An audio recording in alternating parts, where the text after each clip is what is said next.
হুজুর গাউসে পাক আব্দুল কাদের জিলানী গুনিয়াতুত তালিবুল কিতাবের মধ্যে লিখছেন যে পবিত্র শবে বরাতের রাত এমন একটা বরকতপূর্ণ রাত, নিয়ামতপূর্ণ রাত, কোন বান্দা যখন ওই রাতের মধ্যে আমার আল্লাহ তাআলা জান্নাতের 8টা দরজা খুলে দেয়, 8টা দরজা খুলে দেওয়া হয়।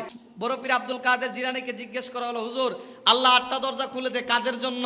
উনি বলছেন, যেই ব্যক্তি ওই রাতে বেশি বেশি করে কিয়াম করবে ওই ব্যক্তির জন্য জান্নাতের প্রথম দরজাটা খুলে দেওয়া হবে। সুবহানাল্লাহ। 2 নাম্বার হলো, যেই ব্যক্তি ওই রাতে আল্লাহর দরবারে রুকু করবে তার জন্য দ্বিতীয় জান্নাতের দরজাটা খুলে দেওয়া হবে। যেই ব্যক্তি আল্লাহর দরবারে সিজদা করবে ওই ব্যক্তির জন্য জান্নাতের তৃতীয় দরজাটা খুলে দেওয়া হবে।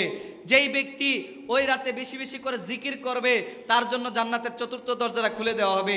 যেই ব্যক্তি ওই রাতে আল্লাহর দরবারে তওবা করবে তার জন্য জান্নাতের পঞ্চম দরজাটা খুলে দেওয়া হবে।